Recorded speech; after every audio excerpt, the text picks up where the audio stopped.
Rashtrawadi Congress party Sharad Pawar गट की कार्यकारी अध्यक्ष और सांसद सुप्रिया सुळे ने नागपुर दौरे के दौरान पार्टी के संभावित विलय को लेकर चल रही चर्चाओं पर बड़ा बयान दिया है। सुप्रिया सुळे ने साफ कहा कि पार्टी के विलय की खबरें पूरी तरह अफवाह है। उन्होंने कहा कि ऐसी चर्चाओं की जानकारी उन्हें भी मीडिया के माध्यम से ही मिली है। सुळे ने स्पष्ट किया कि पार्टी अध्यक्ष शरद पवार या पार्टी के किसी वरिष्ठ नेता को किसी भी तरह के विलय प्रस्ताव की जानकारी नहीं है। उन्होंने कहा कि फिलहाल पार्टी के विलय को लेकर कोई चर्चा या प्रक्रिया नहीं चल रही। मुझे कुछ आश्चर्य नहीं लग रहा है।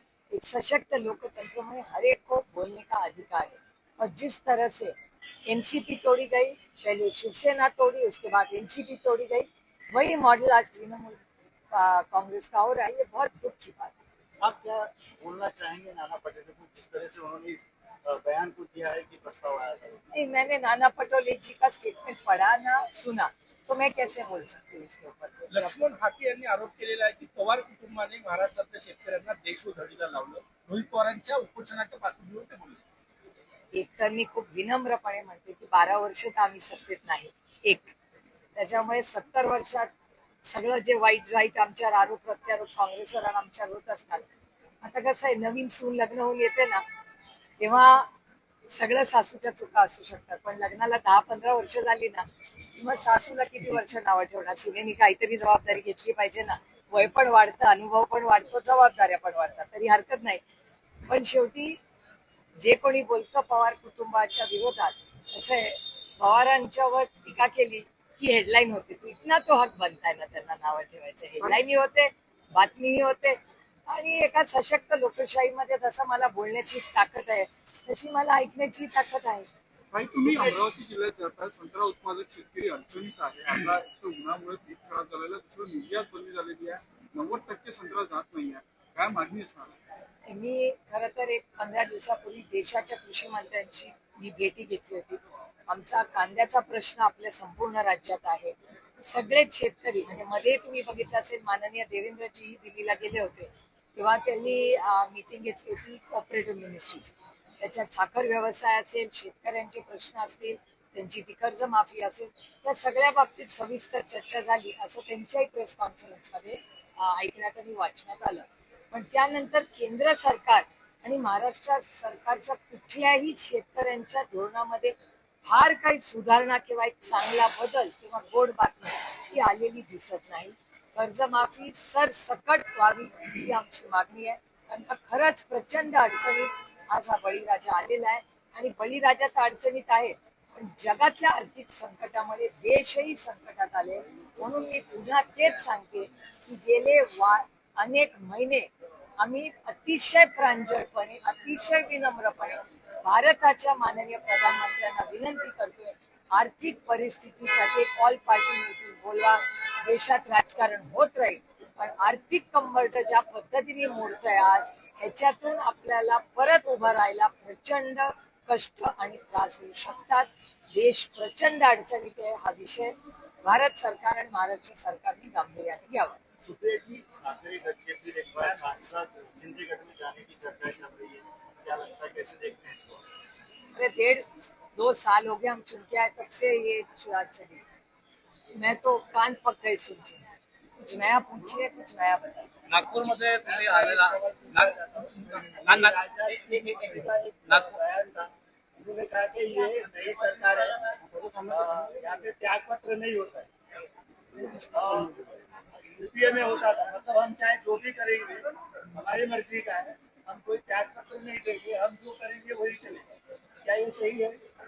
एक तो वो देश के बड़े वरिष्ठ नेता है, उन्होंने क्या कहा मैंने खुद नहीं पढ़ा है, लेकिन जरूर उसके बाद में मैं सब पता करके आपको उसका जरूर जवाब. नागपूरमध्ये तुम्ही आला आहात, व्याही तुमचे आमदार झालेले आहेत, काही भेट आहे जावयांची आणि त्यांच्याकडे काही चक्कर आहे? आणि आमचे व्याही मुंबईत आहेत आणि मी खरं तर अमरावतीला चालले, त्याच्यामुळे आज काही व्यायांची भेट होणार नाही. पण 2-3 दिवसांनी रोजच भेट होणार आहे, कारण का लग्नाला आता 3-4 दिवसच राहिले आणि आमच्याकडे कार्यक्रम 16 तारखेपासून सुरू होत आहेत आणि आजपासून बरोबर 1 आठवड्यानेच लग्न आहे. त्याच्यामुळे आमच्या घरात तरी दोन्हीकडे लग्न घाई आता हळूहळू सुरू झाली आहे. पण आज खरं तर अमरावतीला खूप महत्वाचा कार्यक्रम आहे. हर्षवर्धनजी हे आदरणीय पवार साहेबांचे फार निकटवर आणि त्यांच्या सुखदुःखात गेले 5 दशक एकत्र राहिलेले आमच्यासाठी पितृतुल्य असे आहेत. त्याच्यामुळे त्यांचा आशीर्वाद घेण्यासाठी आणि त्यांच्या 75ला मनापासून शुभेच्छा देण्यासाठी मी स्वतः आले. थँक्यू. अध्यक्ष आहे तो काँग्रेसमध्ये विलीन व्हावा अशी चर्चा देशभरात सुरू आहे. तुमची अधिकृत प्रतिक्रिया काय खासदार म्हणून? मी तुमच्याच कडून ही गोष्ट ऐकते. मला याच्याबद्दल काहीच माहिती नाही, तुमच्याच कडून ऐकते. काल नाना पटोले म्हणले की राष्ट्रवादीकडनं काही महिन्यापूर्वी विलिनीकरणाचा प्रस्ताव काँग्रेसकडे केला होता. मला आदरणीय पवार साहेबांना आणि मला याची काहीच माहिती नाही. होऊ शकतं का असं काही होऊ शकतं का? जर कोणी पुढाकार केला होऊ शकतं का? याच्यामध्ये काही शक्यता आहे का? आता तरी राज्य आणि देशासमोर देशाची आर्थिक परिस्थिती, अडचणीत आलेला शेतकरी, खूप मोठी महागाई, बेरोजगारी आणि प्रचंड देशात होणारा भ्रष्टाचार, या सगळ्या परिस्थितीवर मात करणं हे याचं प्राधान्य आहे. मागच्या आठवड्यात इंडिया अलायन्सची एक मीटिंग झाली, त्याच्यात आमची सविस्तर चर्चा आर्थिक परिस्थितीबद्दल झाली आणि वारंवार राष्ट्रवादी काँग्रेस पक्ष, शरदचंद्र पवार याची भूमिका राहिलेली आहे की या आर्थिक संकटात त्याच्यातून देश जातोय. माननीय प्रधानमंत्र्यांनी एक ऑल पार्टी मीटिंग ही बोलवावी आणि माननीय प्रधानमंत्र्यांच्या नेतृत्वाखाली देशाची आर्थिक परिस्थिती याच्याबद्दल सविस्तर चर्चा व्हावी अशी आमची गेल्या अनेक दिवसांची नाही, आठवड्यांची नाही, महिन्यांची विनम्र विनंती सातत्याने राहिली. तुमचे काही आमदार भाजपच्या प्रदेशाध्यक्षांना भेटले, काल उत्तम जानकर मुख्यमंत्र्यांना येऊन भेटले. काय अस्वस्थता आहे का आमदारांमध्ये, कशामुळे भेटले? ही सोलापूरच्या इलेक्शनची आहे. 2 आमदार आणि एकतर देशाच्या सगळ्या मंत्र्यांना मी स्वतः दर आठवड्याला भेटते, म्हणून काय अस्वस्थता असते का? काल मी विनोद तावडेंबरोबर पूर्ण दिवस होते जेपीसी मध्ये, म्हणून काय अस्वस्थता थोडी असते? ते त्यांच्या कामासाठी आले, मी माझ्या कामासाठी. आम्ही जेपीसी मध्ये एकत्र होतो, शेजारी बसलो होतो, ट्विटी झाला फोटो, तुम्ही जर फॉलो करत असाल आम्हाला दोघांना तर. त्यामुळे कुठल्याही राजकीय पक्षांमधले लोक विरोधात असू दे किंवा विपक्ष असू दे, हे अनेक वेळा कामांसाठी एकामेकाला भेटत असतात. एकामेकाला भेटलो म्हणून ते आमच्याकडे येत आहेत, आम्ही त्यांच्याकडे जातो. चर्चेच्या मागे कोण असावं, कारण की सातत्याने शरद पवार पक्ष विलीनीकरण होणार आहे, यामागे काही कोणाचं षडयंत्र आहे किंवा काही वाटतंय का? काय मी तुम्हाला खरंच म्हणजे आदरणीय पवार साहेब, मी माननीय जयंत पाटील, शशिकांत शिंदे, आमचे आमदार, खासदार, पदाधिकारी, आम्हाला कुणालाच कोणी कॉन्टॅक्ट केलेला नाहीये आणि आम्ही कुणाला कॉन्टॅक्ट केलं नाहीये. त्याच्यामुळे ही बातमी कुठून सुरू झाली, तुम्हाला कोणी सांगितली, हे तुम्हाला माझ्यापेक्षा जास्त माहिती. तृणमूलमध्ये सध्याच्या घडामोडी आहे, त्या पार्श्वभूमीवर चर्चा सुरू झाल्या. संजय राऊत यांची पण काही वेगळी त्यामुळे या चर्चांना तृणमूल काँग्रेसचं मला माहिती नाही, कारण का तृणमूल काँग्रेसची जी मीटिंग सोनियाजींवर झाली त्याच्यात 2च लोक होते. सोनियाजी स्वतः होत्या आणि ममता दिदी होत्या. त्या दोघी माध्यमांशी बोलल्यात का नाही मला माहिती नाही, पण माझ्या वाचनात काही आलेलं नाही, ना वर्तमानपत्रात ना चॅनल, ना त्या दोघी माझ्याशी बोलल्यात ना मी त्यांच्याशी बोलले. त्याच्यामुळे त्या दोघींच्या बोलण्यामध्ये काय झालं हे त्याच दोघींना पद्धतीने सगळ्या तृणमूलच्या बाबतीत पक्षाचा तो पक्ष पूर्णपणे संपत चाललेला दिसतो आणि या सगळ्या पार्श्वभूमीवर या सगळ्या चर्चा सुरू झाल्या आणि त्यामुळेच आपल्या पक्षाच्या सुद्धा या चर्चा सुरू झाल्या. काही लोक संपर्कात असल्या या सगळ्या चर्चा सुरू झाल्या. कोण कुणाच्या संपर्कात आहे मला माहिती नाही. आदरणीय पवार साहेबांकडे कुठलाही प्रस्ताव आलेला नाही ना आदरणीय पवार साहेबांनी कोणाला प्रस्ताव दिला. बाकी तुम्हाला काही वेगळी माहिती असेल तर ती जरूर मला सांगा. तुम्हाला असं वाटतं की या स्थितीमध्ये विलिनीकरण एक वेगळा पर्याय असू शकतो? मी तुम्हाला खरं सांगू, आज देशाची आर्थिक, राजकीय आणि सामाजिक परिस्थिती इतक्या अडचणीत आहे की आता राजकारण करायची वेळ नाही, आता देश वाचवायची वेळ आलेली आहे. महागाई, बेरोजगारी आणि प्रचंड भ्रष्टाचार, नीटच्या परीक्षेचा आता आम्ही एकामेकात तुतुमेमे करत बसायचं का नीटच्या परीक्षेमधल्या मुलांचं भविष्य बघायचं? आपापसात तुतुमेमे कोणी राजकीय पक्षांनी करायचे, विरोधक आणि सत्ताधाऱ्यांनी. आज महागाई, बेरोजगारीमध्ये अडचणीत आलेल्या प्रत्येक शेतकरी असेल, नागरिक असेल, त्याला आधार द्यायचा.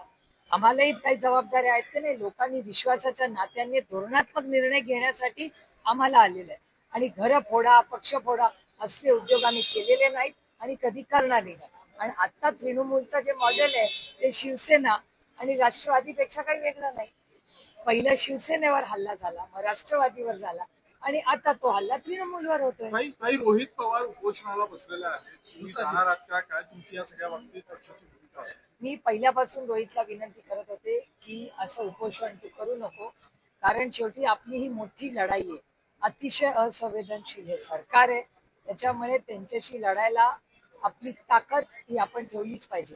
पण त्याची आस्था, त्याचं प्रेम शेतकऱ्यांवरचं, म्हणून त्यांनी ठरवलं होतं की तो हे करणार. काल रात्रीही मी त्याच्याशी बोलले.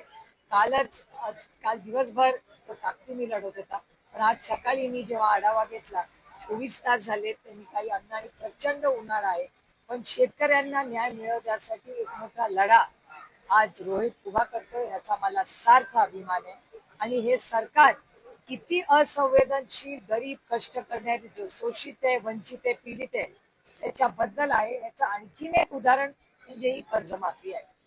खासदार संजय राऊत यांनी काल जे वक्तव्य केलं की शरद पवार गटाने काँग्रेसमध्ये विलीन करायला पाहिजे. आमचा त्यांना गट तुम्ही- नाही, आमचा पक्ष आहे. तुमच्या राष्ट्रवादी शरदचंद्र पवार पक्षाने काँग्रेसमध्ये विलीन करायला पाहिजे असं संजय राऊत काल म्हणले. संजय राऊतांना काय म्हणाल? संजय राऊत हे माझे मोठ्या भावासारखे, आणि प्रत्येक मोठ्या भावाला मार्गदर्शन, सूचना करायचा अधिकार असतो. त्याच्यामुळे त्यांना अधिकार आहे आम्हाला सूचना करायची. कई हिंदी में जानना चाहेंगे मर्जिंग को लेके जो बयानबाजी हो रही है, कल नाना मनोहर ने भी कहा कि इस तरीके का प्रस्ताव पहले आया था, इसमें चर्चाएं हो रही है। नहीं, हमें कुछ पता नहीं, ना आदरणीय पवार साहब को पूछना कुछ पता है, न मुझे, न शशिकांत शिंदे जी, न जयंत पाटिल जी.